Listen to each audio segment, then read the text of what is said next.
नमस्कार, मैं खुशी और आप देख रहे हैं यशभारत.com। आइए नजर डालते हैं आज की बड़ी खबर पर। कटनी के गोल बाजार रामलीला मैदान में नगर निगम ने अतिक्रमण हटाने की कार्रवाई की, जिसमें यहां छोटे छोटे कब्जाधारी को हटाया गया।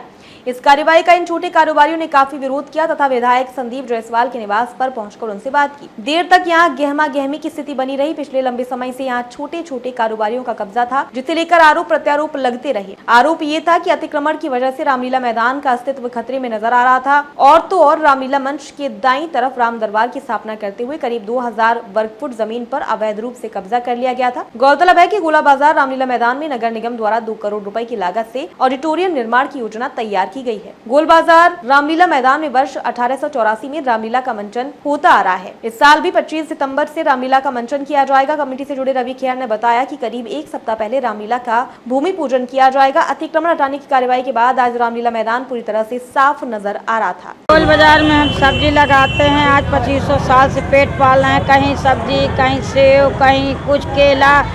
तो अब व्यक्ति शायद हमारे जी के खातिर, पेट के रोटी के खातिर लगाने नहीं दे रहे हैं, तो गरीब आदमी का पेट पला कहाँ जाएं?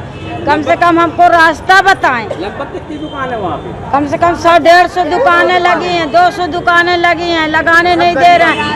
पूरा तिरपाल पूरा बताया नहीं गया। डोरी डारी सब काट के सामान जहाँ का तहाँ मिचिक दिया। बताओ 10,000 रुपया नगर निगम से पाए मोदी दिया, अब हम उसको कहाँ से भरेंगे? हमारी सब्जी सड़ रही है। आपका सामान कितना खराब हुआ? बहुत सड़ गया, हजारों का सामान सड़ गया। दिए थे पहले क्या? नहीं दिए थे, हमको जानकारी कुछ न बताए न जिताए, हमारा सामान सब लूट लिए। अब हम क्या करें, क्या खाए, क्या दे, कर्ज कहाँ पाए, कहाँ से हम क्या करेंगे? मेरा नाम तुलसा प्रेम नगर तिलक कॉलेज। और नगर निगम वाले चढ़े हैं, खम्भे में पूरी डोरी बंधी थी, पूरी लस्सी काट दिए, तिरपाल फाड़ दिए। अकाय अभी भरो नहीं, टाली में भर लिए सामान। जो दुकान अलग करवा रहे हैं, कहते हैं कि पार्क बनेगा, यहाँ नहीं लगेगी सब दिन दुकान। मैं 25 साल है, जब मेरी शादी नहीं हुई जबकि मैं लगाती, कटनी की हूँ मैं। उसका कोई किराया वगैरह देते हो? हाँ, 5 रुपए पहले लगता रहा, पहले 15। नगर निगम को किराया देते हो? जी हाँ देते हैं, पहले 5 लगता रहा, अभी साल भर से बंद है। तब 1000 की रसीद कटी। हाँ, रसीद कटी कट रही है। क्या नाम है आपका? गुड्डी by खेवड़, Tilak college Prem Nagar की। करिया बस क्यों आए थे, क्या आश्वासन दिया गया? गोल बाजार में आज इन सब फुटकर गरीब लोग जो रोज़ की कमाई से अपना परिवार चलाते हैं, उनको हटाया गया है। मुझे जानकारी नहीं क्यों हटाया गया है। 2 कारण हो सकते हैं, एक कोई अभियान के अंतर्गत या एक ऑडिटोरियम के लिए भी हो सकता है। और ऑडिटोरियम निर्माण के टेंडर क्योंकि हो चुके थे और उसकी राशि मैंने स्वीकृत कराई थी, वो निर्माण कार्य के लिए भी हो सकता है। अब इन लोगों को मैंने कहा है कि नगर निगम में जाके अपनी बात रखें। अगर अभियान के अंतर्गत हटाया गया तो तीजा तक उनको परेशानी ना हो,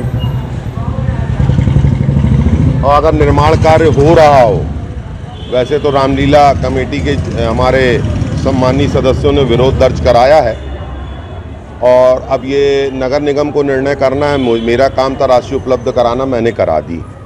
मेरी अपनी एक इच्छा थी कि फर्स्ट फ्लोर पर वहाँ पे पहली मंजिल पर अच्छा ऑडिटोरियम बने जिसमें रामलीला हो, नीचे अच्छा मैदान बन जाए बढ़िया, और नीचे चाहे तो चारों ओर से खुला रहेगा तो नीचे भी रामलीला हो सकती। लेकिन अब ये तो निर्णय रामलीला मंचन करने वालों का है और नगर निगम के बीच का है। तो मैंने इनको बोला है कि नगर निगम में जाके अपनी बात रखें, और इनका भी कहना कि कम से कम तीजा तक इनको परेशानी न दी जाए। तो ये जा रहे हैं, चूँकि नगर निगम का मैटर, तो मैंने इनको बोला है कि नगर निगम में जाके अपनी बात रखें, नहीं तो मैं भी इनका पक्ष रखूँगा और तीजा तक कम से कम गरीब लोगों को जो 2 पैसे की बचत होती है उसमें परेशानी ना हो। और अभी तो ये भी तय नहीं है कि ऑडिटोरियम के लिए है कि नहीं है। अगर ऑडिटोरियम के लिए है तो भी उस स्थिति में थोड़ा सा तीजा तक इंतज़ार कर लें, क्योंकि बिक्री का सही समय इन लोगों का रहता है। तो ये बात कही है, और उसके अलावा मैं भी अधिकारियों से बात करूंगा और बाकी निर्णय नगर निगम स्तर पे होना है कि इतने समय से ऑडिटोरियम की राशि आई हुई, टेंडर हुआ, बनना है कि नहीं बनना।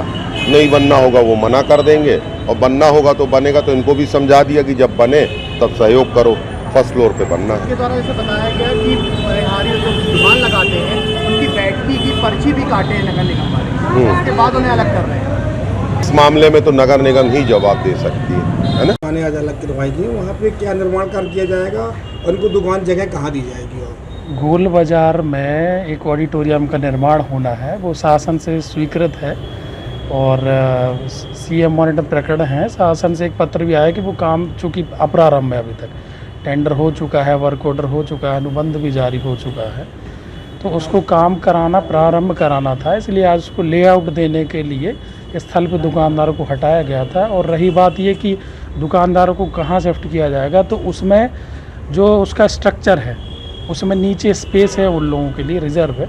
और अभी वैसे भी वो काम मतलब ये कंफर्म नहीं कि होगा, ये भी हो सकता है कि शायद वो निरस्त हो जाए, है ना। वस्तु स्थिति में अभी सिर्फ लेआउट दे रहे थे, देख रहे थे उसको। जैसे कि विगत 18-19 साल से लोग दुकान लगा रहे, तो उनके लिए कहीं नगर निगम को जगह देना चाहिए दुकान के लिए। अब वो फिर महापौर जी से और एमआईसी में रख के उसको भी डिटेल में डिस्कस करेंगे कि यदि विस्थापित करने की स्थिति बनती है तो उनको कहाँ करेंगे। पर प्रथम दृष्टिया जो मुझे ज्ञात है वो यही है कि उसके स्ट्रक्चर में नीचे जगह रखी गई है, आरक्षित रखी गई है उन लोगों के लिए। गोल बाजार कमेटी जो सदस्य हैं, हाँ। वो सहमत है, वो ऑडिटोरियम को लेकर उनसे बात हुई है क्या अभी तक? मेरी डायरेक्ट बात नहीं हुई, पर मुझे जहाँ तक जानकारी है तो वो अभी थोड़ा उसमें सहमति नहीं है, असहमति की स्थिति बन रही। इसलिए मैं अभी बोल रहा हूँ कि ये भी हो सकता है कि वो काम प्रारंभ ना हो, निरस्त की कार्रवाई की जा सके। तो एमआईसी में बात रखेंगे, उसको पूरा महापौर जी डिस्कस करेंगे। विशेष नदी का प्रकरण है, इसलिए वो शासन तक जाएगा पूरा मैटर। अब तक के लिए बस इतना ही। फिर होगी आपसे मुलाकात ऐसी एक और खबर के साथ। अब तक के लिए नमस्कार और देखते रहिए यशभारत.com।